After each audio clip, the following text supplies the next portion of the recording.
Language, specially grammar में word, क्योंकि जो most important part of speech है, generally if you make 3 parts of speech clear to students, I don't think that there will be any big problem in framing sentences and understanding language, English.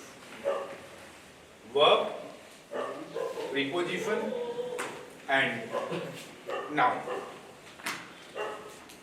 These 3 parts of speech are most important. और उसमें भी सबसे important जो है वो है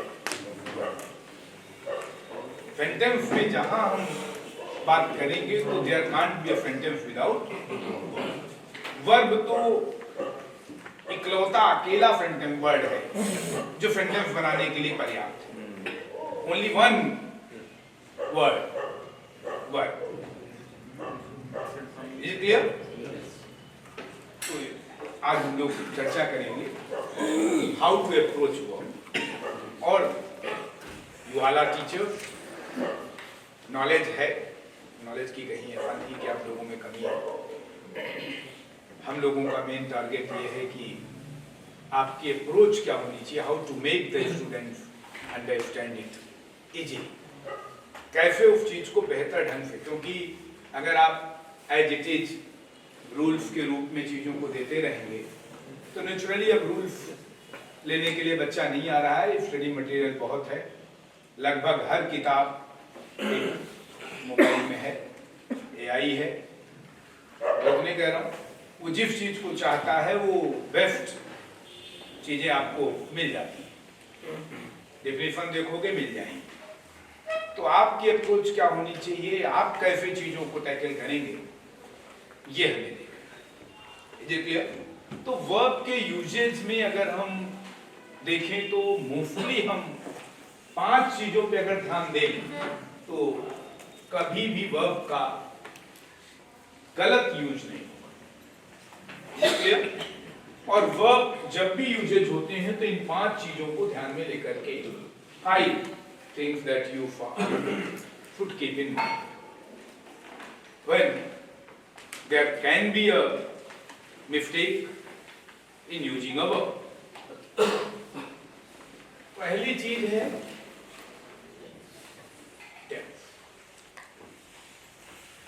verb tense से determine होता है। अब वो अलग से बात करेंगे कि कैसे डिफरेंट काइंड्स ऑफ वर्ब कैसे डिफरेंटली यूज होते हैं। दूसरी चीज है, सेकेंड थिंग इज वॉइस। एक ही वर्ब डिफरेंट वॉइसेस में कैसे यूज होता है, एक ही टेंस में अलग अलग वॉइस में कैसे वर्ब बदल जाएगी। एक्टिव वॉइस में उसी टेंस में वर्ब दूसरी होगी और पैसिव वॉइस में उसी टेंस में वर्ब दूसरी होगी। Is it clear? तो वर्ब सही है कि गलत है, अगर बच्चों को आपने इस बात पर फोकस डाल दिया, उनको ये बात रियलाइज करा दी कि सबसे इंपॉर्टेंट वर्ब है, and while using a verb you should keep these things in mind, कि टेंस का अगर प्रॉपर नॉलेज होगा तो कभी भी वर्ब की आप ये मान के चले कि 50% एरर्स तो वर्ब की टेंस के आधार पर होती है। Is it clear? तो टेंस का नॉलेज परफेक्ट होना चाहिए। वॉइस टेंस में भी उन्हीं टेंसेस में एक्टिव वॉइस में है कि पैसिव वॉइस में है, और अकॉर्डिंगली हम उसको भी देखेंगे। Is it clear? देन तीसरी जो चीज आती है वो आती है सब्जेक्ट, जिसको आप लोग agreement of verb with subject के रूप में पढ़ते हैं, पढ़ाते हैं कि वर्ब का एग्रीमेंट होना चाहिए सब्जेक्ट के अकॉर्डिंग टू वर्ब होनी चाहिए। लेकिन ये केवल और केवल हेल्पिंग वर्ब के केसेस में होता है वो, और वर्ब की सिंगुलर फॉर्म्स के केसेस में होता है, बाकी कहीं वर्ब का एग्रीमेंट सब्जेक्ट पे नहीं होता। बात समझ आ रही है कि हेल्पिंग वर्ब के वो हम अभी चर्चा करेंगे। चौथी चीज है नेचर ऑफ एक्शन, और थोड़ा आप लोगों को खुद किताब बनना है। किताबें अगर पढ़ाओगे, किताबों से पढ़ाओगे तो फिर बच्चा आप पे बहुत ज्यादा इन्फ्लुएंस नहीं होगा, उन चीजों को देखेगा नहीं। हाँ भैया क्लास में है। तो नेचर ऑफ एक्शन ये केवल और केवल मॉडल ऑक्सिलरीज के केस में होता है। मॉडल ऑक्सिलरी में कौन सी ऑक्सिलरी होगी? वो एक्शन के नहीं, इसीलिए उसका नाम भी मॉडल ऑक्सिलरीज पड़ा, कि वो एक मॉडल, एक विशेष प्रकार के एक्शन को ही डिनोट करता है। Clear? I can teach you, I may teach you, दोनों सही है। लेकिन जब मैं कहूंगा I can teach you, it means I am a professor. Is it clear?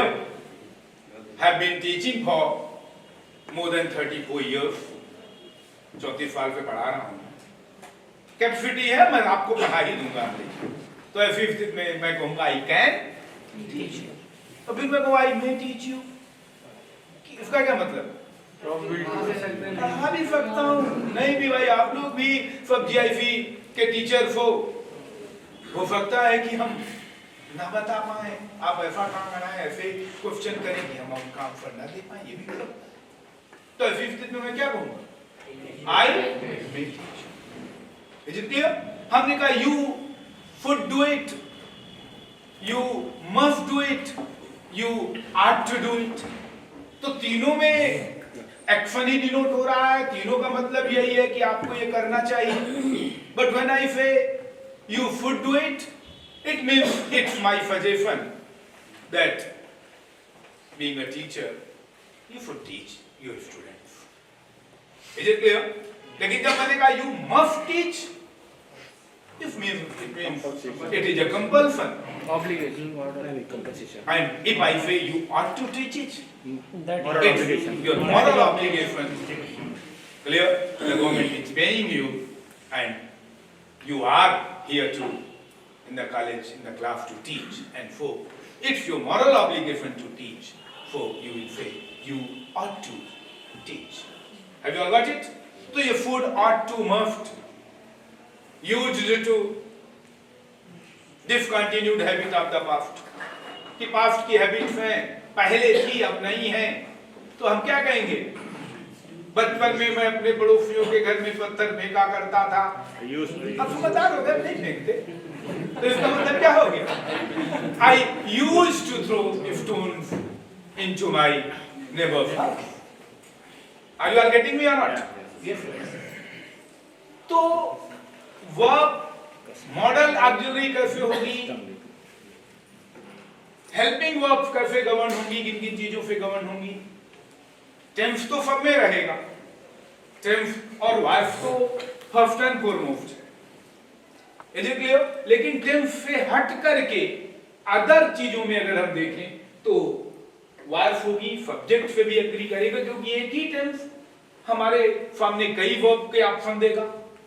कि कंटिन्यूअस टेंस है तो is, am, are plus ING लगेगी, तो विच इज प्रेफरेबल, तो आप कहेंगे third person singular, is, I, am and remaining clear verb, sorry are.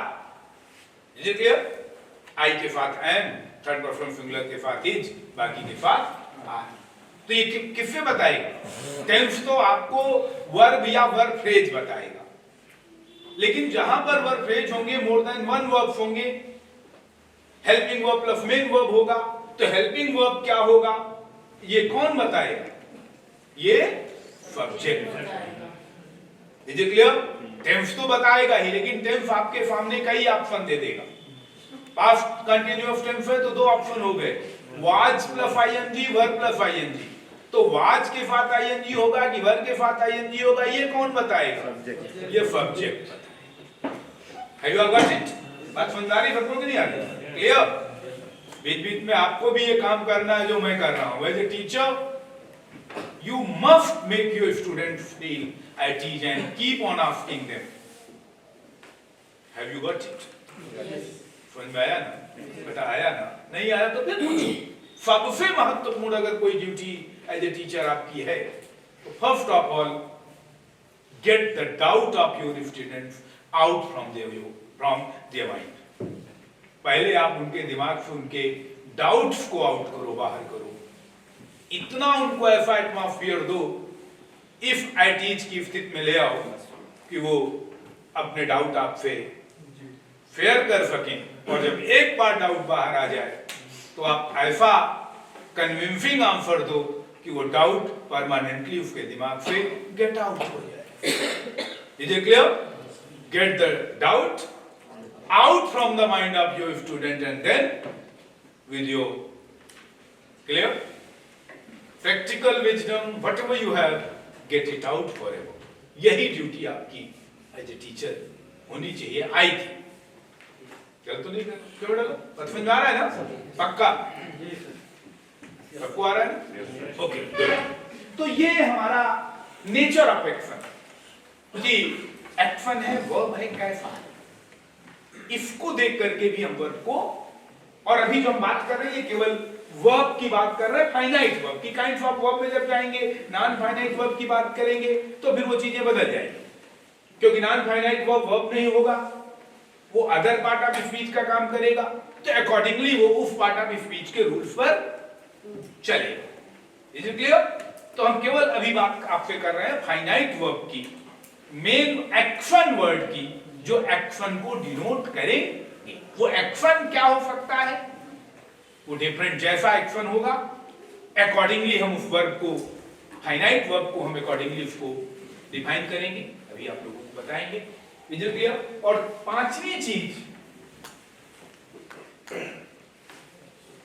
Sequence of tense in case of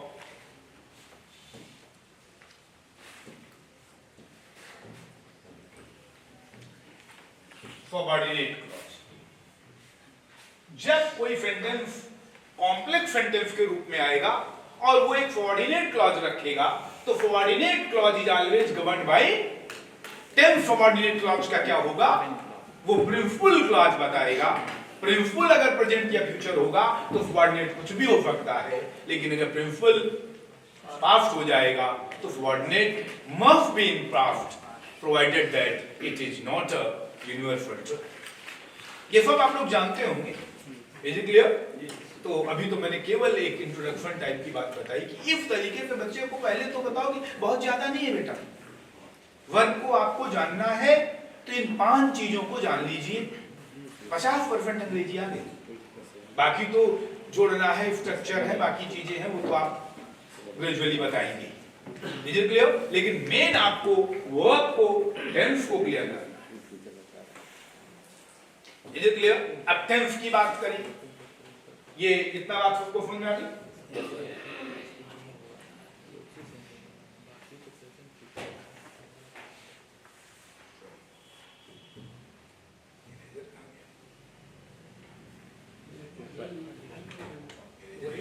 वही round करिए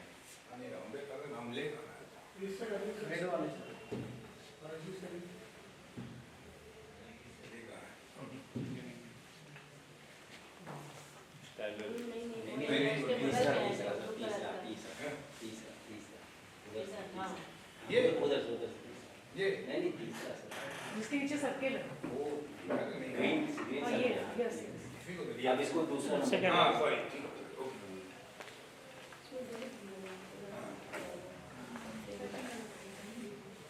तो अब वर्ब में इजी वर्ड्स में उन्हीं के शब्दों में जैसे टेंस है अभी आप लोगों को 10-15 मिनट में मैं प्रयास करूंगा कि टेंस क्लियर हो जाऊं बच्चों को भी आप इजीली क्लियर। देखो टेंस को जानना है तो टेंस को पहचानने के लिए टेंस को रिकॉग्नाइज करने या डिटरमाइन करने के लिए 2 चीजों पे ध्यान देना 2 थिंग्स। Is it clear? वही पूरा टेंस को डिटरमाइन कर। नंबर 1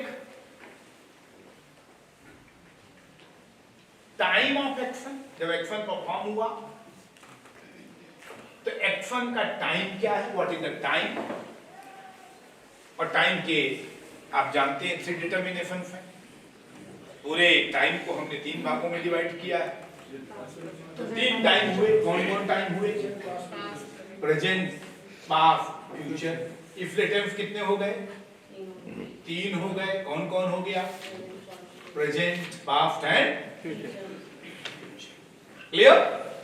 नेचुरली जो टाइम वर्तमान है, जहां तक यहाँ पे जितना आगे तक है वर्तमान है, उसके जो पार है फ्यूचर है, जो पीछे है, जो बीत गया पास्ट। Is it clear? तो 3 टाइम हो गए, तो 3 टेंस हो गए, प्रेजेंट, पास्ट, फ्यूचर। कोई डाउट किसी को? सिंपली कोई भी बच्चा जान लेगा भाई 3 टेंस क्यों, 3 ही समय क्यों? तो काल समय को बांटा गया, 3 किया गया, वर्तमान, भूत, भविष्य, प्रेजेंट, पास्ट एंड फ्यूचर। तो 3 टेंस। अब इन 3 टेंसेस में 3 समयों में जितने भी एक्शन है वो एक्शन 3 ही टाइम में होंगे, 3 ही काल में होंगे। ओके? तो 3 टेंस होंगे, लेकिन एक ही समय में एक ही एक्शन 4 स्टेट्स में होगा। दूसरी चीज हम क्या बताएंगे? State of action at the moment of time। उस समय क्रिया की स्थिति में हर action at one moment 4 states में हो सकता है। Is it clear? आप बैठे हैं? बैठे हैं ना? अभी भी बैठे, बराबर बैठे हैं। तो अगर मैं ये कहना चाहता हूं कि आप बैठे हैं तो अंग्रेजी क्या होगी? कौन सा टेंस है? प्रेजेंट है और कंटिन्यूअस है, क्योंकि बैठने की क्रिया रहा, रहे, रही ना। क्योंकि जनरली हम लोग high school, inter, UP board वाले जनरली बता देते हैं कि रहा, रहे, रही, हाँ ये होगा तो कंटिन्यूअस टेंस होगा, कहते नहीं कहते? लेकिन क्या ऐसा होगा? अगर मैं आपसे कहूं मैं आपको जान रहा हूं, अंग्रेजी क्या होगी? I know you, I am knowing you क्यों नहीं होगा?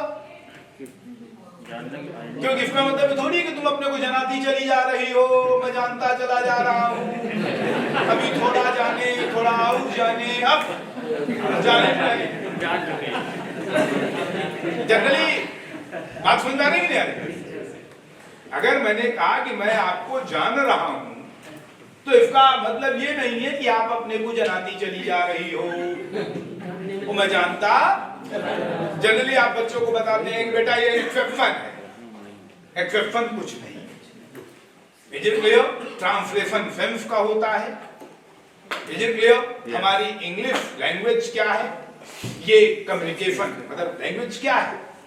मीन्स ऑफ कम्युनिकेशन है, भाषा विचारों के आदान प्रदान का एक माध्यम है और कुछ नहीं। तो हाउ टू कम्युनिकेट? तो मैं आपको जानता हूं, ये बात मैं आपको कम्युनिकेट करना चाहता हूं, लेकिन जानता हूं बोलने में थोड़ा हिंदी में ठीक नहीं लगता। हम कहते हैं कि मैं तुम्हें जान रहा हूं।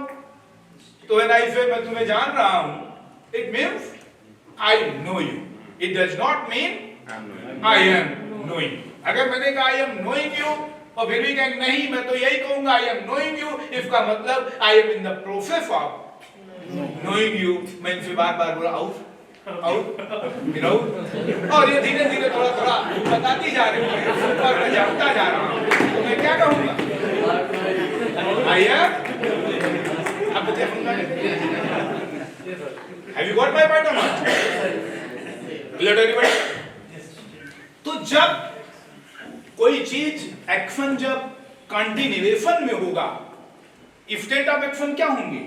पहला स्टेट ऑफ एक्शन होगा at the moment of time. 4 states of action होंगे और इसलिए ये 4 टेंसेस में हम एक्शन को डिनोट करेंगे, वर्ब को डिनोट करेंगे। बच्चे को आप बताएंगे कि बेटा ये 4 स्टेट्स में एक्शन हो सकता है। Is it clear? एक ये है कि कंटिन्यूएशन में है, गोइंग ऑन। तो जब एक्शन गोइंग ऑन है, जब एक्शन कंटिन्यूएशन में है, तो there is a continuous time.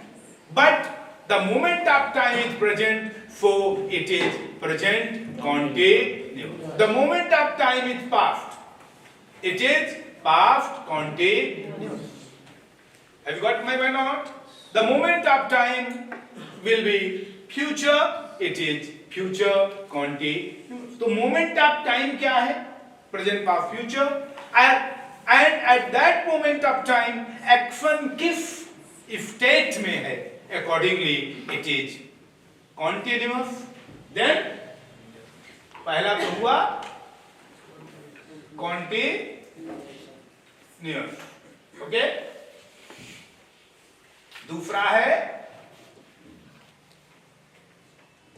Perfect. Perfect मतलब पूरा। मैंने आपको जान लिया है, मैं जान गया हूं। जान गया हूं मतलब जितना मुझको जरूरत थी जान गया हूं कि आप ये हैं, आप फलाने हैं, इत्यादि इत्यादि। तो I have the action is perfect. Perfect मतलब क्या है? तो जब पूरा हो गया, कंप्लीट हो गया, वर्ड में ही मीनिंग है। तो एक्शन इज परफेक्ट। तो जब एक्शन में परफेक्शन होगा तो टेंस क्या होगा? परफेक्ट। प्रेजेंट में परफेक्ट है तो प्रेजेंट परफेक्ट होगा, पास्ट में परफेक्ट है तो पास्ट परफेक्ट होगा, फ्यूचर में परफेक्ट है तो फ्यूचर। बात समझ में नहीं आ रही कि नहीं? क्लियर है ना? पक्का? किसी को कोई भी डाउट हो तो मैंने फिर कहा निसंकोच आप पूछिए, anybody, any doubt, and you all are supposed to do it again and again in the class, asking the questions, asking the students, have you got it? Yes. Have you got it? हो सकता है कि doubt. क्यों भाई? समझ में आ गया? और जब ये पक्का सब कहते हैं कि समझ में आ गया तो then now you tell me। अब आप नहीं आएगा जब तक, तब तक मैं बताऊंगा, और जब आ जाएगा तो अब तुम बताओगे। Is it clear? If you continue with this process, you are bound to succeed. Success is bound to come to all of you. पक्का सफलता। Is it clear? और ये जो बच्चे नहीं है वो नहीं है, आप मेहनत करके देखिए। एक साल में तो नहीं होगा, 2-4-6 साल लगेंगे, लेकिन 2-4-6 साल आप मेहनत करके देख लीजिए तो आपको सक्सेस रेट बहुत अच्छी दिखेगी। क्योंकि मैंने तो अपने लाइफ में देखा है, मैं भी गवर्नमेंट कॉलेज में हूँ, डिग्री कॉलेज में हूँ, और जब मैं कॉलेज गया था तो 13-14 बच्चे थे, और आज हमारे पास 300 से ऊपर इंग्लिश के बच्चे। ग्रेजुएशन में बहुत कम इतने बच्चे, यूपी के बहुत कम कॉलेजों में इंग्लिश में, ग्रेजुएशन में, बीए में, केवल बीए हमारे यहाँ इतने बच्चे हैं। Is it clear? लेकिन बस वही है कि पहले उनको तो जहां से आप पूछें, जो भी पूछें, कोई भी डाउट, पहले आपको बच्चे के लेवल पे जाना है और फिर बच्चे को धीरे धीरे अपने लेवल पे लाना है। Is clear to everybody? तो वर्ब में हमने कहा कि परफेक्ट, तो जब परफेक्ट एक्शन कंप्लीट है, फिर तीसरा परफेक्ट भी है और कंटिन्यू भी है। अब ये थोड़ा कंफ्यूजन पैदा करेगा कि how perfect means some part of the action has been completed and the remaining is going on। अगर मैं कहूं कि मैं आप लोगों को आधे घंटे से पढ़ा रहा हूं, 30 मिनट से पढ़ा रहा हूं, तो what does it mean? कि 30 मिनट पढ़ा चुका हूं तो 30 मिनट की पढ़ाई कंप्लीट, परफेक्ट हो गया। अभी भी पढ़ा रहा हूं, 50-50 की बात नहीं, हो सकता आधे 5 मिनट में खत्म कर दो, 50-50 कहां?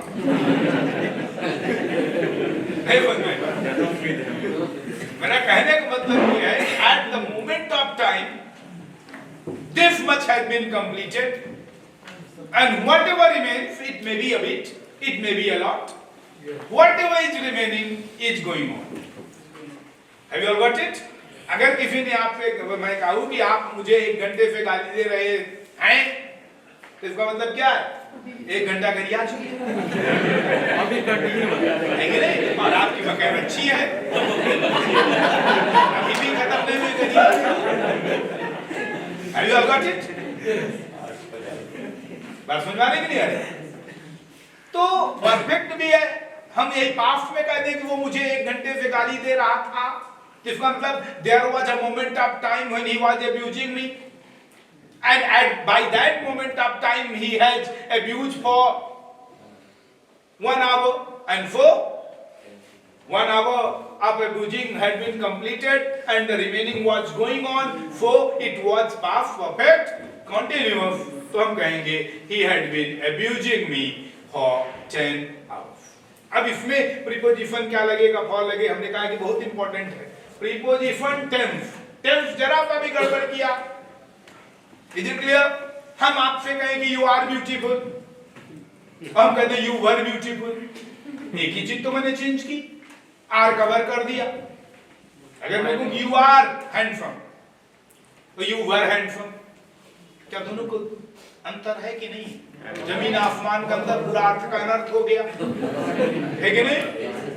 आपके हस्बैंड आपको कहते हैं कि यू वर ब्यूटीफुल,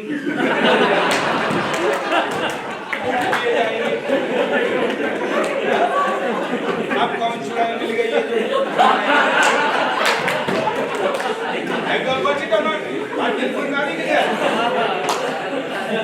थोड़ी ग्रामेटिकल एरर किया, बेचारे को अंग्रेजी का वर्ब का यूज नहीं आता था, कहना चाहते थे यू आर, एप्रिसिएशन में आए थे यू आर, तो कह दिन यू वर गए।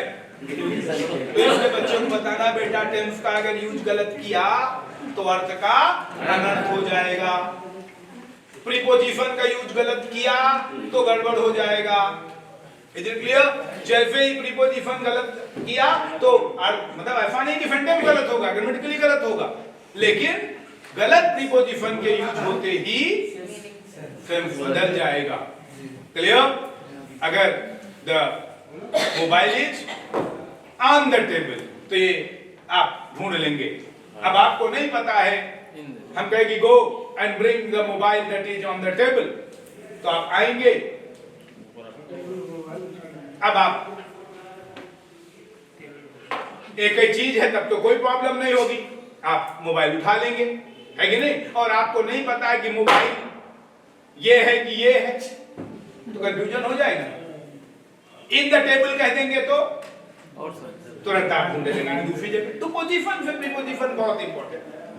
वो नाउन तो main naming of the thing है, अगर हम गलत नाउन यूज करेंगे तो पूरा का पूरा यू आर अ गर्ल कहें, यू आर अ बॉय कहें, गर्ल को बॉय कहेंगे तो पूरा जेंडर ही बदल जाएगा, तो जिसमें पूरी गड़बड़ा जाएगी। इसलिए 3 पार्ट्स ऑफ स्पीच में बाकी थोड़ा बहुत चल जाएगा, वो एप्रोप्रिएटनेस की एरर हो जाएगी, लेकिन उतनी बड़ी गलती नहीं होगी। वर्ब का एरर नहीं होना चाहिए, प्रीपोजिशन का। इसलिए सबसे इंपॉर्टेंट ये 2-3 चीजें होती हैं, और उनमें भी सबसे इंपॉर्टेंट आपका जो है वो क्या है? Is it clear now to everybody? तो परफेक्ट कॉन्टिन्यू। अब चौथा क्या है?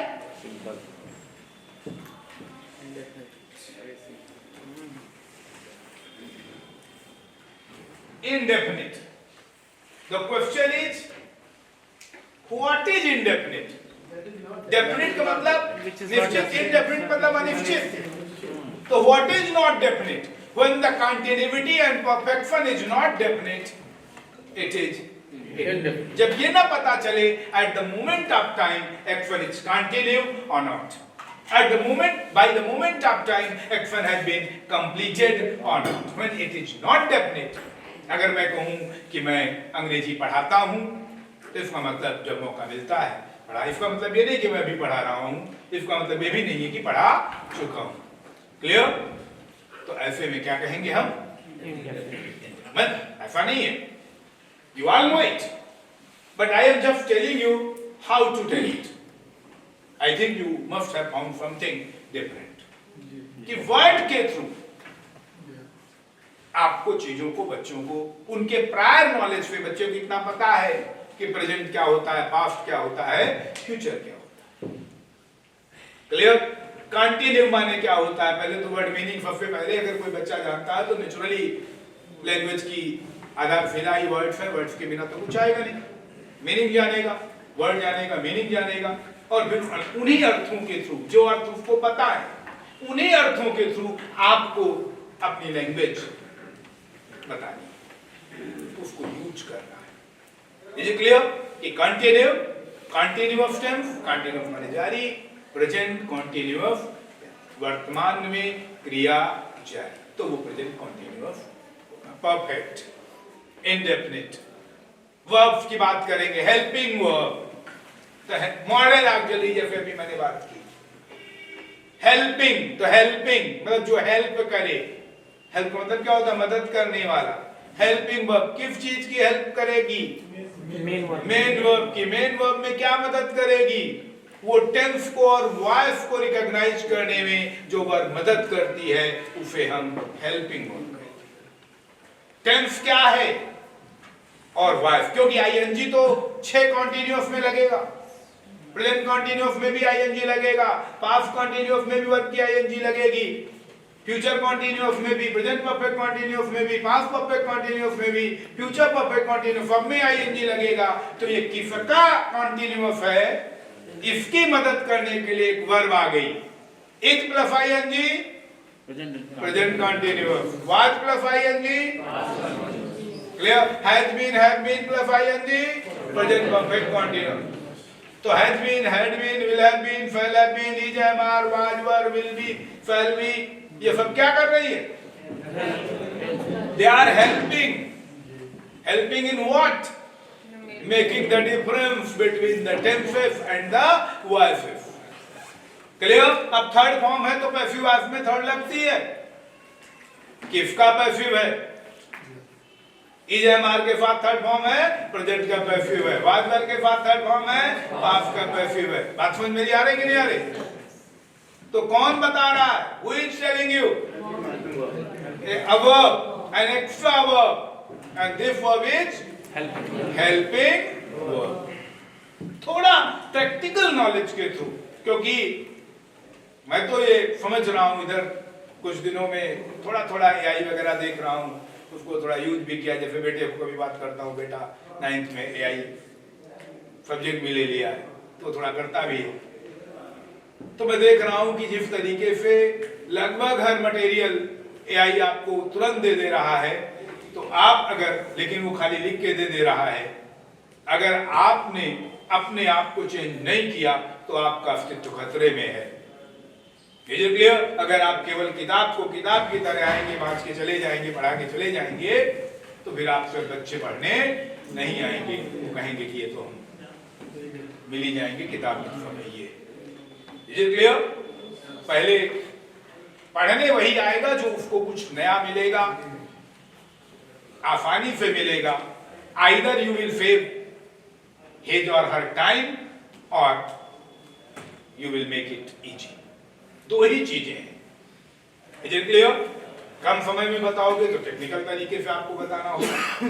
क्लियर? आप टाइम सेव करोगे, नए तरीके से बताओगे, नया बताओगे, इसलिए आपको कंटिन्यूअसली और वही ओरिएंटेशन की तरीके से आप लोगों का एक काम हो रहा है, जहाँ प्रयास किया जा रहा है कि आप लोग अपने आप को बेटर करें और अपने बच्चों को कुछ नए तरीके से लैंग्वेज को, आप सब लोग इंग्लिश के ही स्टूडेंट टीचर्स हैं, क्लियर? तो अपने अपने यहाँ इंग्लिश पढ़ाएंगे तो naturally you are full know it. Clear? तो अब हमारे ख्याल से now you have made it clear. कोई डाउट है किसी को टेंस में? कैसे आप बच्चे को क्लियर करेंगे कि कौन सा टेंस है? कॉन्टिन्यूअस है, परफेक्ट है, परफेक्ट कॉन्टिन्यूअस है, प्रेजेंट है, पास्ट है, फ्यूचर। कोई डाउट? हाँ सर, क्या टाइम और टेंस सेम है या दोनों के डिफरेंस? अब टाइम तो अलग चीज हो गई। टाइम मतलब समय। अब समय को हम काल भी कहते हैं। अब काल कितने हैं? टाइम तो बड़ा हो गया। अब वो टाइम 3 भागों में डिवाइड कर दिया गया। क्लियर? अब वो उसके टाइम के ही 3 डिवीजन जब हुए तो वही टेंस टाइम है। ठीक है? टेंस और टाइम एक ही चीज है। ओके? टेंस का डिटर्मिनेशन टाइम के आधार पे होगा। टाइम ही टेंस है, लेकिन टाइम 3 होंगे इसलिए टेंस भी 3 हो जाएगा। बात समझ मेरी आ गई कि नहीं आ गई? एक्चुअली सर, जैसे एग्जांपल है, प्राइम मिनिस्टर सर कल मालूम कल की बात कल बोलते हैं कि प्राइम मिनिस्टर सर कल प्रयागराज आ रहे हैं। ये सर टेंस कौन सा हो जाएगा? हाँ, ये सर टेंस हो जाएगा। अब अभी हम इसको वर्तमान में ले रहे हैं। जी सर, अभी ये वर्तमान ही है। अब देखो फ्यूचर भी आप, मैंने फिर कहा ना, आप कहां तक किस एक पॉइंट ऑफ टाइम आप रखेंगे। जैसे कल आपने कह दिया तो कल फ्यूचर हो गया, ठीक है, तो कल के लिए ये फ्यूचर टेंस हो गया। जब टाइम के एक्शन पे गए तो ये क्या हो गया, फ्यूचर हो गया। लेकिन अब फ्यूचर में भी कुछ ऐसी कंडीशंस होती हैं जब वो फ्यूचर को आप फ्यूचर ना मान करके अभी फ्यूचर नहीं रहा, अब ये सर्टेन प्लान हो गया, सर्टेनिटी हो गई, ये वर्तमान ही हो गया। Have you got it my point or not? तो ऐसी स्थिति में आप इसको प्रेजेंट भी देख सकते हैं, फ्यूचर भी। विल कम कहोगे टुमारो या इज कमिंग टुमारो, दोनों सही है। Have you got it? क्योंकि वो सर्टेन हो गया, वर्तमान ही है, कल भी वर्तमान है, परसों भी वर्तमान है, आने वाले जितने, लेकिन वो एक बैरियर लगाएंगे, जो बैरियर टाइम का जहां पे लगा देंगे उसके आगे जब जाएंगे तो वो फ्यूचर होगा। एक बैरियर पीछे का होगा, क्लियर? मैं अंग्रेजी पढ़ा रहा हूं, 10 दिनों से पढ़ा रहा हूं, तो 10 दिन तो बीत चुके ना, है तो वो पास्ट हो गए 10 दिन, आज 11वां दिन है, तो आप ये थोड़ी कहेंगे कि 10 दिन तो पास्ट क्यों हो गए। इसलिए हम पास्ट कंटिन्यूअस रखें और जो अभी पढ़ा रहे हैं वो प्रेजेंट कंटिन्यूअस रखें, और पास्ट परफेक्ट का कंटिन्यूअस ये कैसे होगा? हम किस स्पैन ऑफ टाइम को किस डिटर्मिनेशन में हो तो आपके ऊपर डिटरमाइन करेगा ना, आप अपने कितने लंबे समय को वर्तमान मानते हैं। चलिए सर, कई बुक्स में देखते हैं तो उसमें डिफरेंस देता है, time and tense are differ.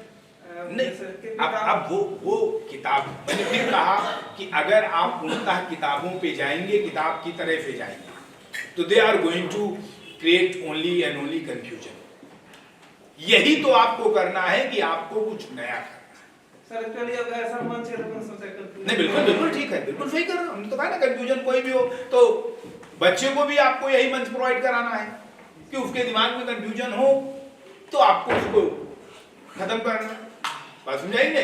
तो टाइम और टेंस जो है वो एक पीरियड ऑफ टाइम है और टाइम पूरा पॉइंट है, क्लियर? अब वो टाइम को जब पीरियड ऑफ टाइम में डिटरमाइन करेंगे तो 3 पीरियड्स हैं, क्लियर? काल, तो काल की जब जो बिगिनिंग और एंड करेगा वही तो काल होगा। जन्म और मृत्यु के बीच का एक समय है तो वही एक आपका काल है। कहेंगे अपना समय है तो इतना यहां से यहां तक मेरा समय है। टाइम के कई कॉन्सेप्ट, जब उसमें फिलोसफी में जाएंगे तो टाइम का एक लिनियर कॉन्सेप्ट कि टाइम लाइन की तरह चलता है, अपने को पीछे रिपीट ही नहीं करता। क्लियर? एक कोनिक है, कुछ चीजें रिपीट होती हैं और कुछ चीजें रिपीट नहीं होती। एक साइकिल है, साइकिलिक कॉन्सेप्ट ऑफ टाइम है कि एक निश्चित समय के बाद पूरा टाइम अपने आप को एजिटेट, तो अलग चीजें हैं। उसकी तमाम कुछ चीजें ऐसी हैं जिनको शब्दों की परिभाषा की सीमा में नहीं, लेकिन एक चीज हरदम दिमाग में रखिएगा, जब कभी भी आप कोई भी चीज पढ़ाइए, बच्चों को बताइए, तो 2 कॉन्सेप्ट लेकर के चलिए। पहला कॉन्सेप्ट ये है, हर चीज को बताने का, हर चीज के 2 एस्पेक्ट होते हैं। एक उसका बैठिए, एक उसका कंक्रीट होता है और एक उसका एब्स्ट्रैक्ट होता है। एक व्यक्त है और एक अव्यक्त है, मूर्त अमूर्त। Is it clear? व्यक्त रूप से स्ट्रक्चर के आधार पर हम हर चीज को डिटरमाइन करते हैं, वो चाहे सेंटेंस हो, चाहे पार्ट्स ऑफ स्पीच हो, वर्ड हो, उनको भी हम स्ट्रक्चर के आधार पर डिवाइड करते हैं।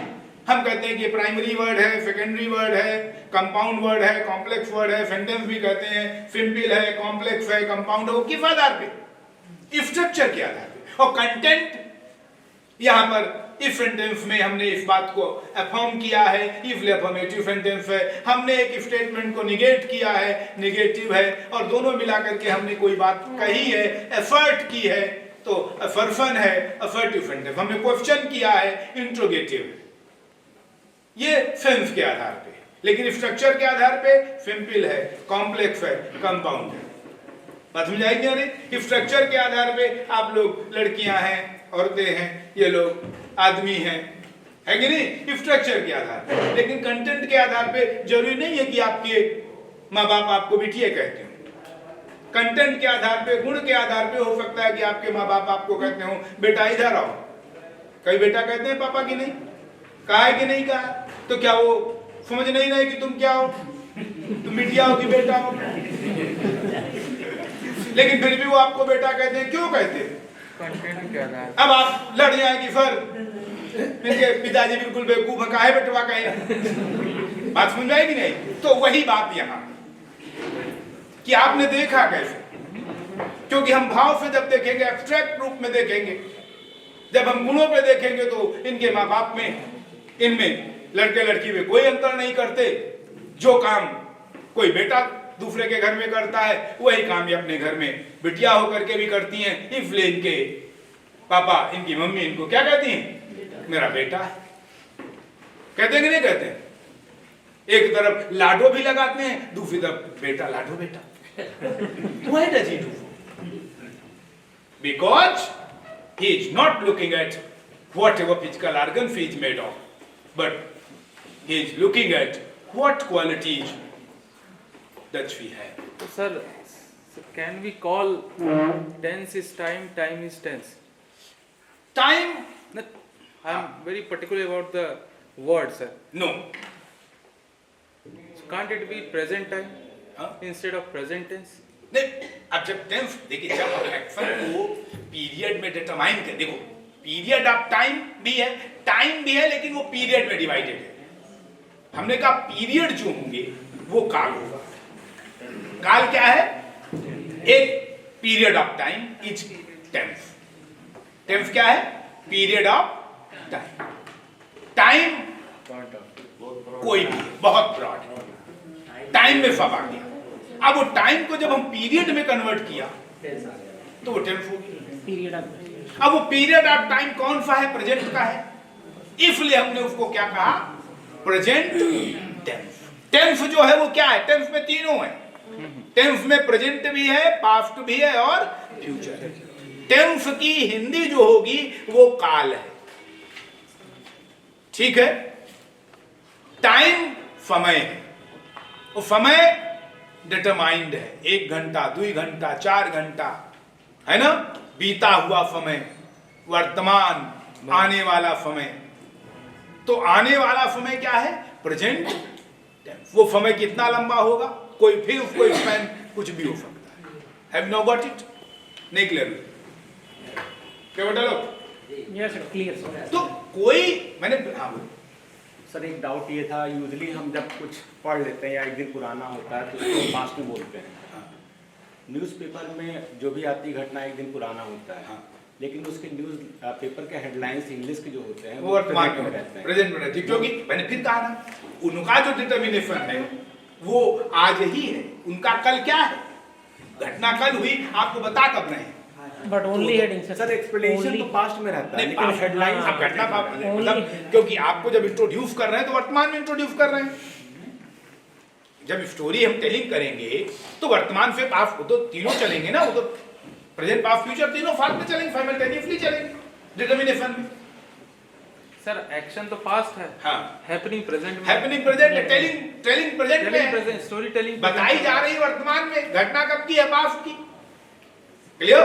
तो दोनों उसमें सर हेडलाइन तो पास्ट दे दिया, लेकिन प्रेजेंट में दिया, लेकिन स्टोरी तो पास्ट में ही एक्सप्लेन किया। नहीं तो पास्ट में इसलिए क्योंकि घटना तो एक्शन तो पास्ट में हुआ ना, एक्शन अभी थोड़ी हो रहा है। जैसे मान लीजिए एक एग्जांपल, हमने फिर क्या कहा कि जब हम किसी एक्शन को होते हुए डिनोट करेंगे तो हम उस एक्शन के टाइम को लेंगे, ना कि टेलिंग के टाइम को लेंगे। जैसे सर एग्जांपल के तौर पे मान लिया लिखा है, मैच कल हुआ, लिखा है कि India beats Pakistan by 6 wicket. हाँ। तो ये सब टाइम तो पूरा हो गया, तो बीट्स क्यों लिखा है यहाँ पर? कुछ मतलब बीट भी लिख देते सर। हाँ, तो उसका 5 बीट्स, हाँ वो चीज में जानना। नहीं, आप दोनों, वही मैंने कहा ना कि वो ये मान के चल रहा है कि आपको मैं अभी बता रहा हूं कि just I am, you are being inform just now, तो तुम्हारे लिए तो वर्तमान हो गया ना। वो टाइम को मैंने फिर कहा कि आप किसी भी समय को स्पैन में करेंगे ना, तो वो स्पैन पीछे से हम 25 साल से पढ़ा रहे हैं, अभी हमने कहा कि 34 साल से पढ़ा रहा हूं मैं अंग्रेजी, तो आई हैव बीन टीचिंग। अब आप कहेंगे सर परफेक्ट में आप वर्तमान क्या कर रहे हैं?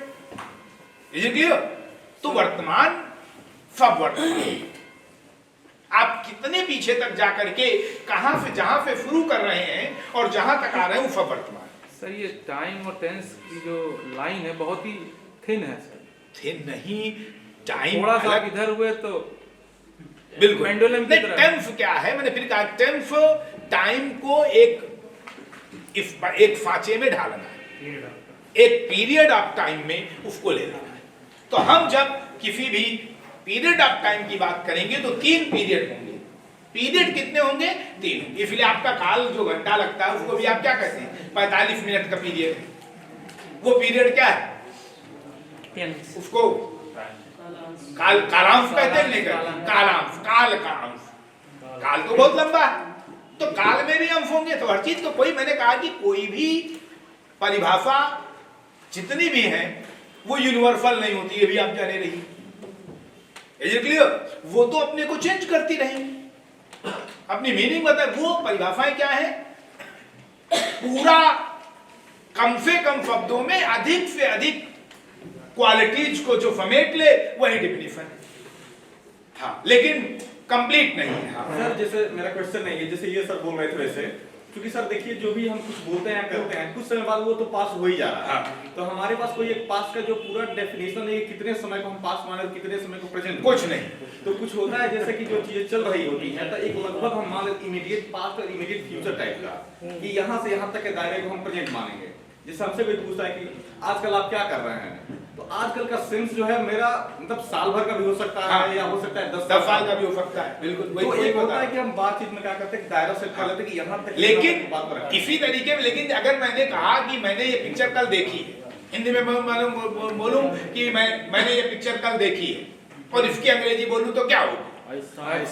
आई हैव सीन नहीं होगा, आई सा picture I saw the film yesterday. जैसे ही पास्ट का टाइम मेंशन हो जाएगा तो फिर वो, अगर आपने मान लिया कि बीता हुआ कल है, बीत गया, That is तो फिर immediate past. past.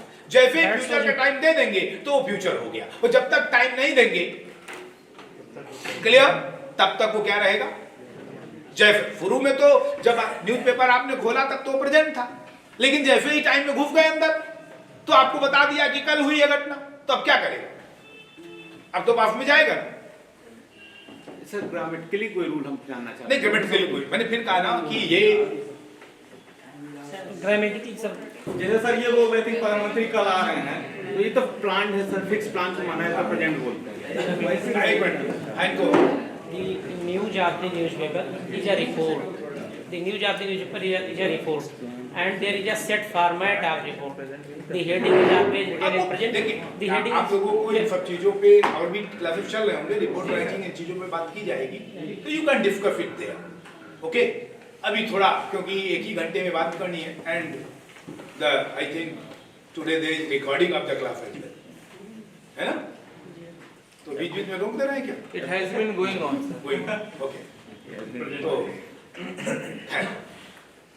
have you all got it or not? What I got? yeah, we got it. ये क्लियर? मैंने फिर कहा कि you all know it. अब आपको अपने तरीके से ये भी नहीं है कि आप completely you are going to change it, but you are going to make a bit of change and compromise. थोड़ा सा आप लोग हमारी भी बातें लेंगे, थोड़ा अपनी लेंगे, हो सकता है कि कुछ बेटर हो जाएगा। Is it clear? आप इंस्टीट्यूशन को दे, कुछ ना कुछ दे, करें मेहनत, वो रिजल्ट आएगा ये गारंटी, करके तो देखें, मेहनत करें। खैर, क्योंकि आगे चल करके आप लोगों को भी अभी जिन प्रॉब्लम से हम, क्योंकि आप लोग मास्टर ट्रेनर हैं, इज इट क्लियर? अब आप लोग अपने जिले के सभी जीआईसी वालों को ट्रेन करेंगे, मालूम है कि नहीं? एडेड गवर्नमेंट सभी को आप ट्रेन करेंगे, पूरे गवर्नमेंट वाले भी नहीं आए होंगे, 2-3 आए होंगे। सर एडेड वाले आएंगे, हाँ? एडेड ज्यादा रहते हैं सर। नहीं, जो भी है, तो बहरहाल आप लोगों को ध्यान देना है। क्यों ब्रिजेश सर? तो टाइम और इसकी बात, मेरा कहने का मतलब इतना था कि जब आपको बच्चे को टेम्स डिटरमाइन करने की बात करनी है, इज इट क्लियर, तो उसे ये बताना है कि बेटा 2 भागों में 2 तरीके से आप टेम्स को 2 भागों में तोड़ लो, एक टाइम ऑफ एक्शन और दूसरा एक्शन ऑफ, मतलब state of action at the moment of time. वो मोमेंट ऑफ टाइम प्रेजेंट होगा, पास्ट होगा, फ्यूचर होगा, और अकॉर्डिंगली वाक्य प्रेजेंट पास्ट फ्यूचर का होगा, और मोमेंट ऑफ टाइम पे एक्शन कंटिन्यू होगा, परफेक्ट होगा, कुछ परफेक्ट होगा, बाकी कंटिन्यू होगा, इनडेफिनिट होगा, accordingly वो present past future indefinite continuous perfect continuous. Is it clear? अब जब आपने डेफ का डिटर्मिनेशन कर दिया तो अब दूसरी बात आती है कि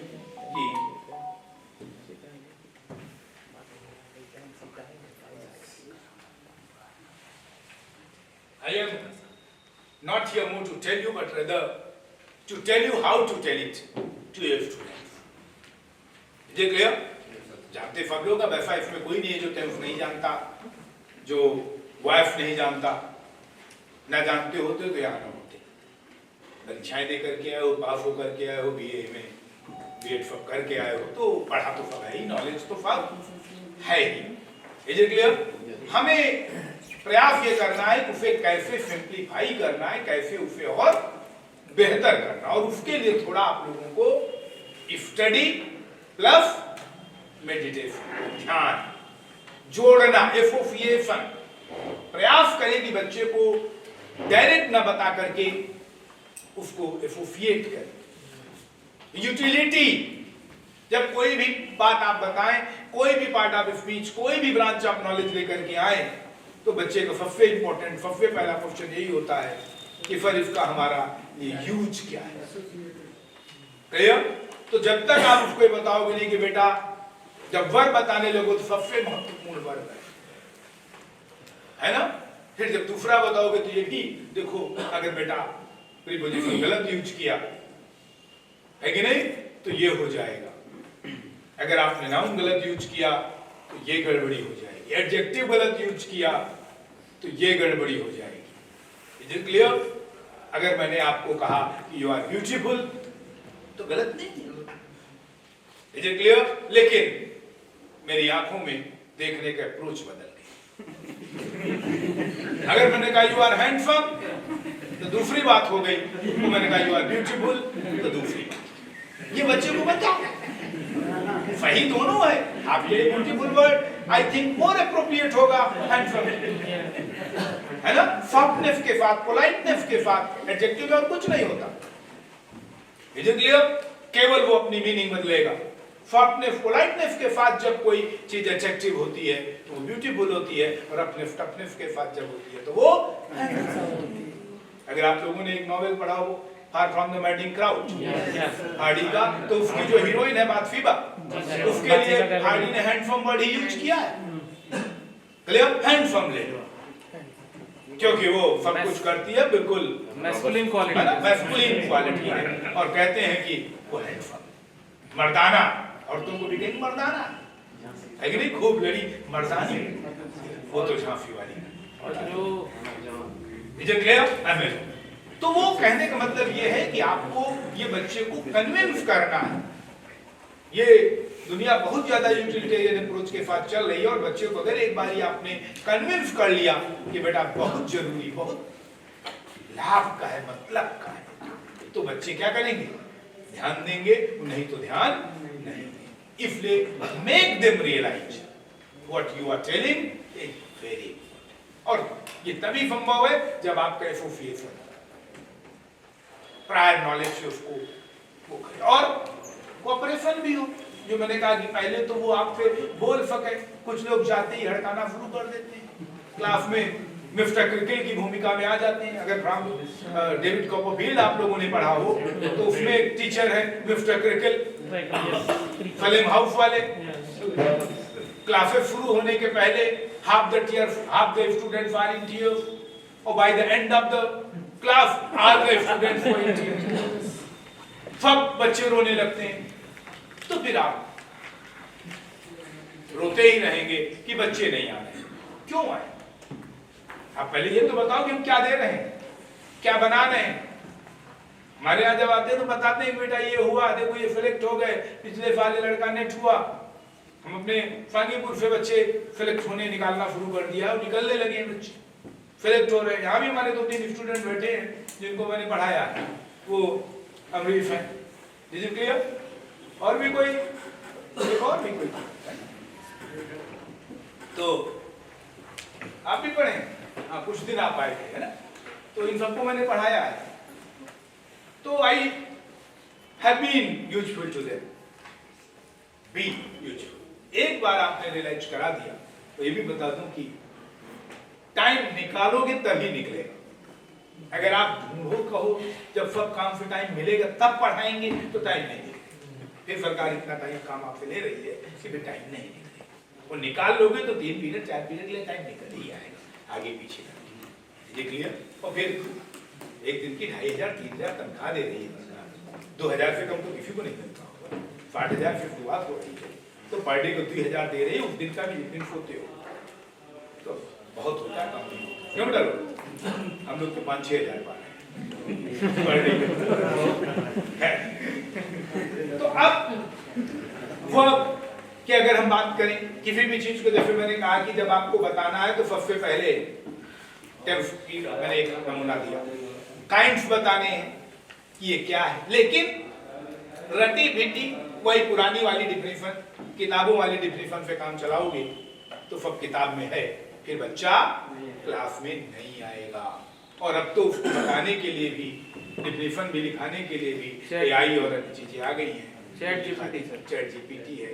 तो अगर आपको अपने यूटिलिटी को बनाए रखना है तो कुछ इनोवेशन, नए तरीके से सिंप्लीफिकेशन भी करना। अब जैसे हम आपको कहें कि वर्ब है तो वर्ब की काइंड्स की बात करें तो 2 काइंड्स होते हैं वर्ब के, एक फाइनाइट वर्ब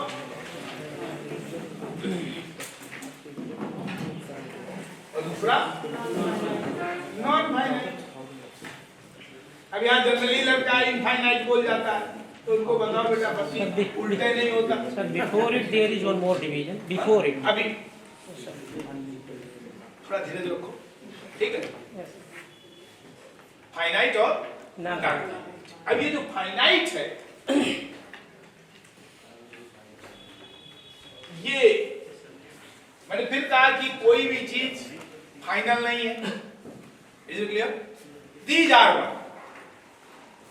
रूल्स। केवल एक बात परमानेंटली जान लो कि लैंग्वेज में कोई रूल नहीं है, it is a practice. Is it clear? ये एक मैनर है, तरीका है।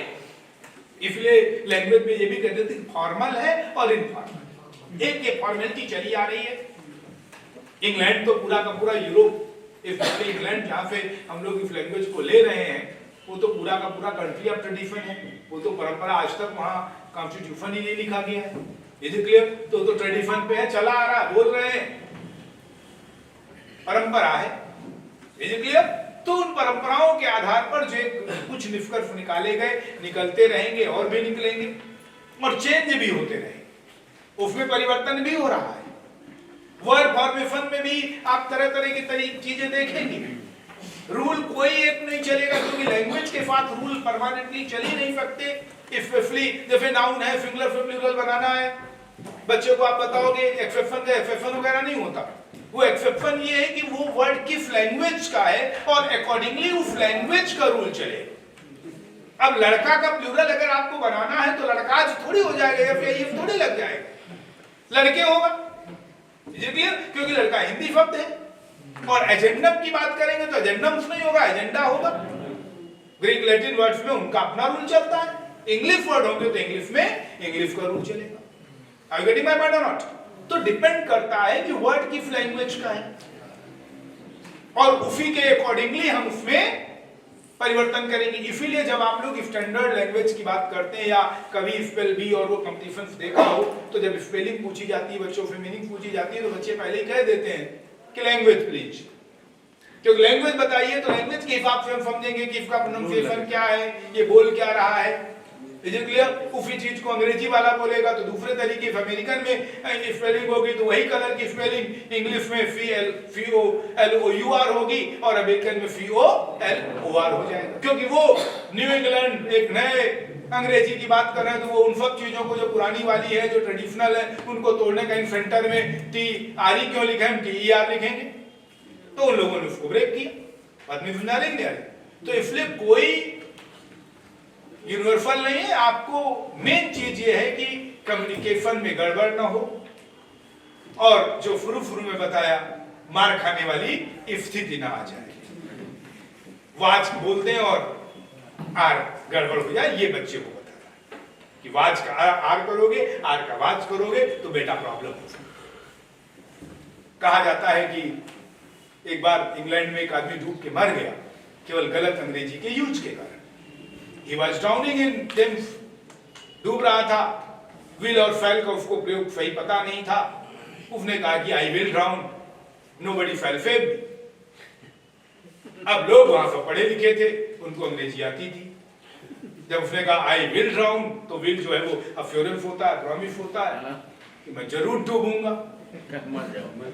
मतलब मुझको मरना ही मरना है। नोबडी फेल सेव मी, तो जब नोबडी के साथ फेल लगा दिया तो वो भी एक प्रकार की चुनौती, कोई निश्चित नहीं बचाएगा। तो लोग सोचे जब जानबूझ के मरिंदा, जबकि वास्तव में वो कहना था अरे बाप रे मैं तो डूब जाऊंगा, मुझको कोई नहीं बचाएगा। वो ये कहना चाहता आई विल ड्राउन, मतलब आई फेल ड्राउन, नोबडी विल, मतलब कहना ये चाहता था क्या मैं डूब जाऊंगा, क्या कोई नहीं बचाएगा। लेकिन उसको लैंग्वेज का ज्ञान नहीं था, उसने आई के साथ विल लगा दिया और नोबडी के साथ फेल लगा दिया, लोग उसको डूब जाने दिए। इसलिए बेटा वर्ब का नॉलेज जरूरी है, क्योंकि अगर गलत वर्ब लगा दोगे मीनिंग तो दोनों होगी, क्लियर। लेकिन अगर आई के साथ विल लगाओगे तो वो भी सही है, आई के साथ फेल लगाओगे तो वो भी सही है, लेकिन दोनों के अर्थ में अंतर है, clear. I can teach you, ये भी सही है, आई मे टीच यू, ये भी सही है, लेकिन दोनों में बाद में गड़बड़ी हो सकती है, इज इट क्लियर। फिर आप दावे से नहीं कह सकते कि नहीं गुरुजी आप तो कहे थे आई कैन टीच यू, आप नहीं पढ़ा पाए, उनका फीस वापस करो। जब उन्होंने कहा दिया आई मे टीच यू, तो आपको पहले बता दिए थे कि ट्रायल पे चल रहे हैं पिछला तुमने आई मे टीच यू का मतलब क्या? Have you got my point or not? तो ये डिफरेंस है लैंग्वेज का, ये गड़बड़ियां ब्लंडर्स ना वो टेक्निकल कहां प्रॉब्लम है वो बहुत ज्यादा लैंग्वेज कभी बहुत ज्यादा टेक्निक पे नहीं, लैंग्वेज है टेक्निक लेकिन परफेक्टेड थ्रू प्रैक्टिस, ये भी ध्यान दीजिएगा। लैंग्वेज की डेफिनेशन में कहा जाता है language a technique that is perfected through practice. Language एक तकनीक ही है जो अभ्यास से इंजीनियर नहीं पकड़ पाता कि स्कूटर का क्लच प्लेट जब तक वो खोलेगा, एक एक चीज देखेगा, नापेगा, सब कुछ करेगा, तब कहेगा क्लच प्लेट जल गई। और वो जो रोज काम करता रहता है मिस्त्री, उसका एक मारता है धुआं फूंक के बता देता है कि क्लच प्लेट गई। Have you got my point or not? तो practice makes man perfect, is it clear. तो बहुत ज्यादा हम आपको टेक्निकल बातें हम ये बता रहे हैं कि चीजों को सिंपलीफाई कैसे करना, how to make it easy, is it clear. किटेंस को आपने कैसे, अभी जो मैंने बताया ऐसे सिंपलीफाई, क्यों और कैसे, दो चीजों पर आप इज इट क्लियर। वर्ब क्यों पढ़ा है, तो फाइनाइट में 3 है मुख्य रूप। अब इनके भी तमाम सब टाइप्स हैं, ट्रांजिटिव है, इंट्रांजिटिव है। अब हम अपने तरीके से बताएंगे, दूसरा दूसरे तरीके से बताएंगे, वो भी सही है, तुम भी सही हो। लैंग्वेज में ये भी नहीं होता कि कोई यूनिवर्सली तो नहीं होता, इज इट क्लियर। तो ये भी नहीं कि नहीं यही सही। जनरली हम लोगों के साथ एक बड़ी प्रॉब्लम हो जाती है कि अपने नॉलेज को परफेक्ट समझते हुए हम ही सही है बाकी गलत है। नहीं, यहां से तुम सही हो, वहां से हम सही, तुम्हारे का ये अर्थ निकलेगा, हमारे का ये अर्थ निकलेगा। हम जो वर्ब के काइंड्स बता रहे हैं उनका ये मतलब है, और आप अभी जो बताएंगे रेगुलर इरेगुलर या और जो बताना चाहते होंगे उसका ये मतलब है कि नहीं।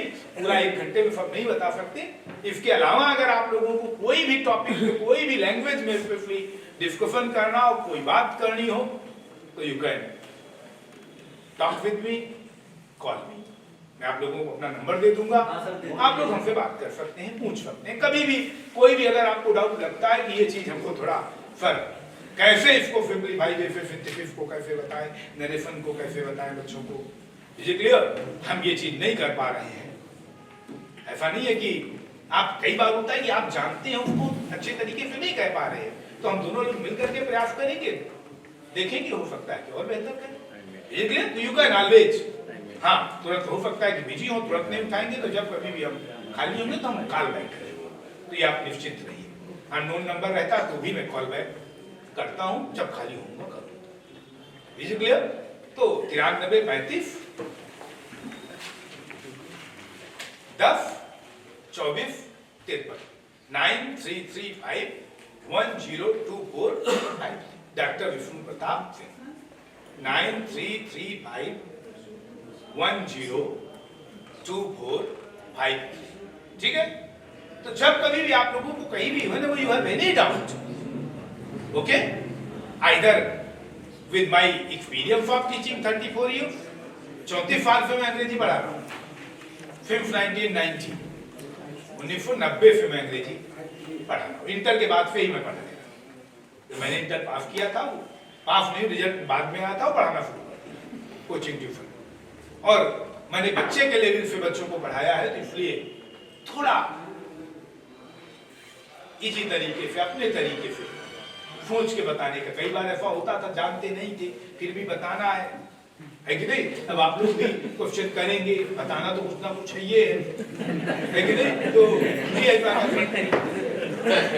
तो लेकिन प्रयास ये करना चाहिए, अब ऐसा नहीं करता। जनरली 34 साल में करीब करीब इतना क्वेश्चन आ गए हैं कि वो उनको जाके मनन करके ही अब उत्तर देता हूँ। क्लियर? नहीं तो आप लोगों को बताऊं है। तो अब अगर फाइनाइट में कहें तो ट्रांजिटिव ट्रांस, जब एक्शन किसी ऑब्जेक्ट पर ट्रांस करेगा, ट्रांसपोर्ट होगा, तो वो क्या कहलाएगा? ट्रांजिटिव। जब ट्रांस नहीं करेगा, इज इट क्लियर? तो इनट्रांजिटिव। इन जो है वो नेगेटिव प्रीफिक्स है, इन कई वर्डों में जब लगती है तो उसको नेगेटिव बना देते। तो एक्शन जब ट्रांस ना करे, क्लियर? आई एम गोइंग, जा रहा हूं, तो क्या जा रहा हूं? कोई ऑब्जेक्ट नहीं है, किसी ऑब्जेक्ट में थोड़ी जाना होगा। कहां जा रहा हूं, कैसे जा रहा हूं, ये तो सब होगा। लेकिन आई एम टीचिंग यू, यहाँ पे टीच क्या हो रहा है? हमारा जो एक्शन टीचिंग है वो आप पे ट्रांसपोर्ट हो रहा है। जो कुछ मैं पढ़ा रहा हूं वो आपको पास ओवर कर रहा हूं, तो वहां पे क्या हो गया? तो ट्रांजिटिव क्यों है? क्योंकि वो एक्शन ट्रांस कर रहा है। क्लियर? ट्रांसपोर्ट फिर ट्रांजिटिव। इस तरीके से बच्चे को बताओगे तो I think he will make it more easily acceptable, और फिर उसको लगेगा गुरुजी थोड़ा ठीक। Is it clear? जानकार तो सब है, मैंने फिर कहा कि कहीं आपके नॉलेज में कोई डाउट नहीं है। Is it clear? और नहीं भी है तो थोड़ा पढ़ो, हो सकता है कि कम हो, पढ़ लीजिए। इतना नहीं है कि उसी से आपको कोरोना का खेल करना है, पूरा जिंदगी चलानी है। Is it clear? थोड़ा पढ़ लीजिए, बहुत ज्यादा थोड़ी, वही चीजें रहती है। हम लोगों ने तो बहुत संघर्ष किया, बहुत पढ़ाया है। क्योंकि जब कोचिंग ट्यूशन पढ़ाते थे तो हर बैच के हर प्रकार के बच्चे होते थे, और उस समय बहुत कुछ पढ़ते थे। 3-3, 4-4 यूनिवर्सिटी के कोर्सेस रहते थे, हर बोर्ड के बच्चे रहते थे, CBSE board, ICSE board, UP board. Is it clear? वो पढ़ते थे, पढ़ाते थे, क्या करते? पढ़ के पढ़ाया, तब कहीं जाके आज इस स्थिति में है। ओके? तो ट्रांस करना। और तीसरा जनरली हम ये 3 रूपों में देखते हैं, ऑक्सिलरी। ये ऑक्सिलरी जो है वो ऑक्सिलरी सहायक है, और सहायक जरूरत पड़ने पे कई काम करता है। सहायक का मतलब ये नहीं होता कि सहायक जो सहायक होता है, सहायक कभी कभी अकेले भी रहता है तो मेन वर्ब की तरह भी काम करेगा। Is it clear? तो डिपेंड करता है। मैंने फिर कहा कि सब कुछ पार्ट ऑफ स्पीच का डिटर्मिनेशन कोई भी यूनिवर्सल नहीं होगा। वो अब पहले बतिया वेरीफाई। पार्ट ऑफ स्पीच का कोई भी डिटर्मिनेशन यूनिवर्सल नहीं होगा, वो डिपेंड करेगा सेंटेंस में। जब तक सेंटेंस नहीं आएगा तब तक हम नहीं बता पाएंगे कि कौन सी part of speech. Is it clear? Sentence में, प्लेस में और वर्ग में। मैंने फिर कहा कि आप कहां हो इसके आधार पर डिटर्मिनेशन होगा, आप कर क्या रहे हो उसके आधार पर डिटर्मिनेशन होगा। Is it clear? आप एलटीआई में हो, ठीक है, कर क्या रहे हो? एलटीआई में टीचर भी है और स्टूडेंट भी है, लेकिन इस समय आप क्या हो? स्टूडेंट। वो तो टीचर, आपको नहीं फॉर्म तो टीचर है। Is it clear? क्योंकि वर्क क्या है? स्टूडेंट। तो सेंटेंस में ही हम किसी वर्ड की पार्ट ऑफ स्पीच को फाइनली डिटरमाइन कर पाएंगे। क्लियर? अगर मैं कहूं कि I will meet you above, मैं आपसे ऊपर मिलूंगा, क्या अबव क्या हो गया? एडवर्ब ऑफ प्लेस हो गया। और यू आर अबव मी या आई एम अबव यू, तो आपके अबव क्या हो गया? हमारी और आपकी पोजीशन का डिटर्मिनेशन करने लगा, ये प्रीपोजिशन हो गया। Are you getting my point or not? तो कोई भी डिफिनीशन, कोई भी पार्ट ऑफ स्पीच अपने आप में पहले से क्लियर।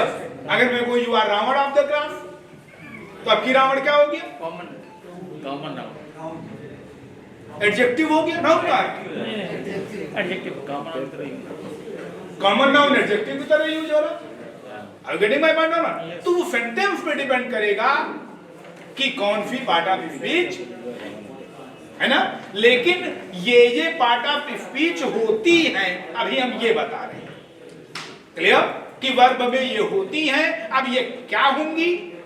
इज लिंकिंग वर्ब भी होगी, इज हेल्पिंग वर्ब भी होगी। क्लियर? टीच ट्रांजिटिव भी होगा, टीच इन ट्रांजिटिव भी होगा।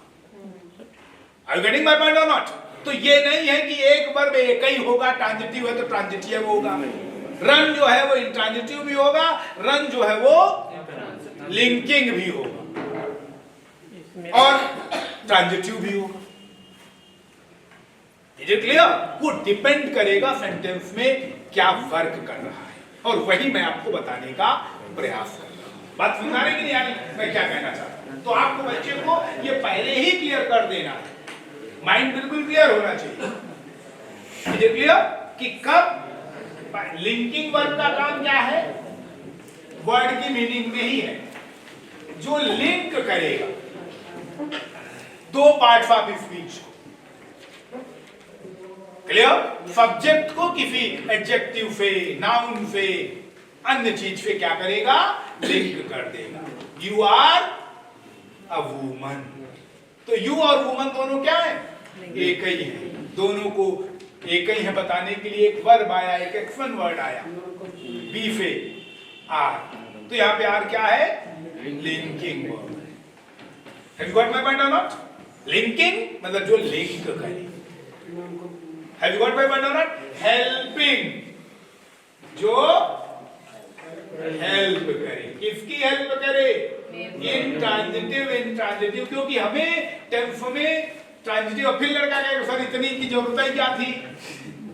पूछ सकता है। तो कहो बेटा यहाँ पे फिर बहुत वर्ब हो जाए तो फिर संस्कृत की तरह आप आए।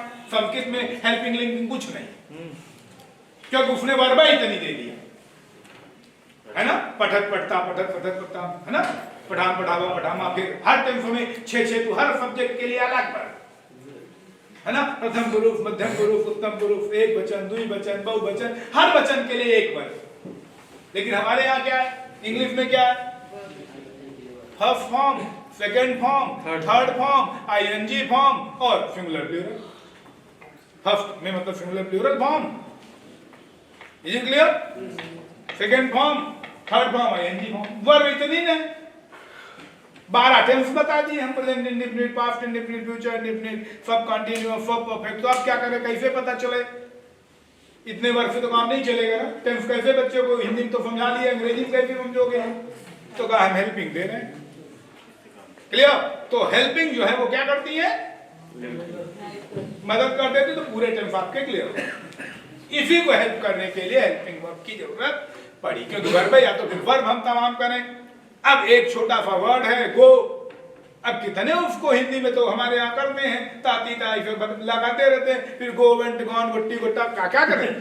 फिर या तो फिर संस्कृत की तरह चले। Have you got my point or not? इसलिए उन्होंने कहा नहीं, हम आपको एक एक्स्ट्रा वर्ड दे रहे हैं और उसका नाम क्या रखा? हेल्पिंग। हम ये कहीं पे पढ़ के नहीं बता रहे, हम अपने कॉमन सेंस के आधार पर बता रहे हैं।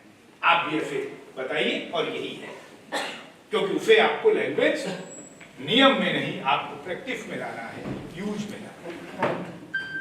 Have you all got it? बात समझ आ जाएगी। फिर मॉडल, तो मॉडल ऑक्सिलरीज है, जो मैंने बताया कि नेचर ऑफ मॉडल है। मॉडल क्या होता है? एकदम अलग ही है, वक्फे हट गए हैं। वो क्रिया को भी बता देते हैं कि हम संभावना है, हम क्षमता है, हम discontinued habit of the past है टू गो, लेकिन फूड सजेशन है, मस्ट करने क्या नहीं पड़ेगा, ऑप्शन नहीं है। Have you got my point or not? तो इसको बताने के लिए जो वर्ब आई उसे हमने क्या कहा? Model objective. Is it clear? Non finite मतलब जो फाइनाइट नहीं है, अपने आप में पूर्ण नहीं है, वर्ब का काम नहीं कर रही, वर्ब है लेकिन एक्शन नहीं है ना? वर्ब है लेकिन नाउन का काम कर रही है, वर्ब है लेकिन एडजेक्टिव का काम कर रही है, वर्ब है लेकिन एडवर्ब का काम कर रही है, वर्ब है प्रीपोजिशन का काम कर रही है। कई वर्ब ऐसी है जो प्रीपोजिशन की तरह काम करती है, तो उनको हम क्या कहेंगे? हम नॉन फाइनाइट वर्ब। ये नॉन फाइनाइट वर्ब में क्या क्या होगा? एक जीरंड होगा, एक इंफिनिटिव होगा और एक पार्टिसिपल। पार्टिसिपल भी तीन होंगे, प्रेजेंट होगा, सब आप लोग जानते हैं। अब इन्हीं को थोड़ा अपने तरीके से बताना है। वर्ब नाउन है, आईएनजी फॉर्म है, वर्ब है लेकिन नाउन की तरह काम कर रही है। आई लव, क्या लव? टीचिंग। तो teaching is name of my love. बजाय इसके कि I love you, I love so and so, उसकी बजाय मैंने कहा आई लव टीचिंग। तो टीचिंग यहाँ पे क्या है? My love, name of my love. और naming of a thing is a noun, so it is noun, but teach is verb, but here teaching is noun, so it is gerund. When a verb plus ing works as a noun, it is gerund. अब बात समझ आ गई कि नहीं आ गई? कोई doubt किसी को? टू प्लस वर्ब या विदाउट टू वर्ब, जिसको बेयर इंफिनिटिव कहते हैं, जब वो नाउन का काम करेगा या एडवर्ब का काम करेगा तो फिर क्या कहेंगे? इंफिनिटिव। क्लियर? प्रेजेंट पार्टिसिपल क्या है? तो ये वर्ब प्लस आईएनजी है, ये टू या विदाउट टू वर्ब है, और ये वर्ब प्लस आईएनजी है। ये वर्ब की, जैसे वर्ब की यहाँ पर फर्स्ट फॉर्म है, सेकंड फॉर्म है, थर्ड फॉर्म है और आईएनजी। तो आईएनजी यहाँ भी है, यहाँ भी है, यहाँ भी। आईएनजी के तीन यूजेज होंगे। ing will be used as a continuous tense में, फाइनाइट वर्ब के रूप में, gerund के रूप में और प्रेजेंट पार्टिसिपल। जब प्रेजेंट पार्टिसिपल के रूप में यूज होगा तो ing form. Is it clear? Past participle के रूप में वर्ब की third form. Past participle adjective है लेकिन वो पास्ट का है जो उस वस्तु की गुण बन चुका। एडजेक्टिव है लेकिन पास्ट का है। Clear? I have a broken chair. जब broken क्या है? चेयर की क्वालिटी है, it has been broken, perfect हो चुका, तोड़ैया पूरी, इसलिए परफेक्ट हुआ लेकिन काम एडजेक्टिव कर रहा है।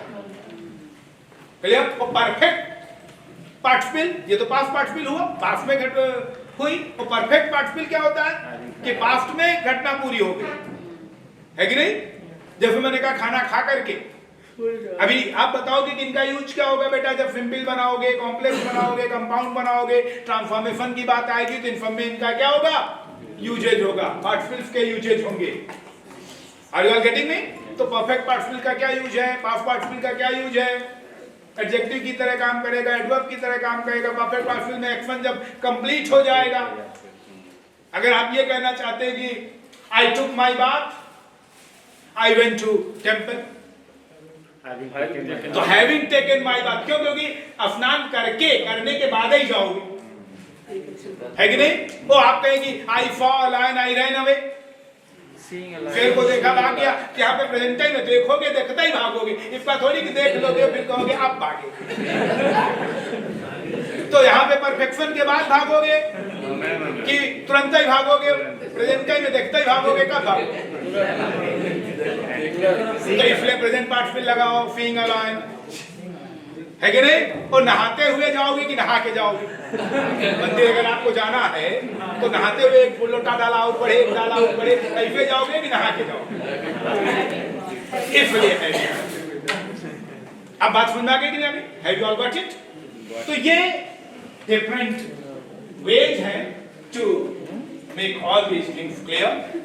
आई think I have made something clear. कुछ तो समझ में आया होगा कि नहीं? ओके, टाइम काफी ज्यादा हो गया हमारा, ओवर हो गया, 4:30 करीब बज गए। ओके बेटा लोग, थैंक यू। कोई भी प्रॉब्लम हो, कुछ भी और पूछना हो तो आप लोग बात करें। अब चाहे बंद कर दें।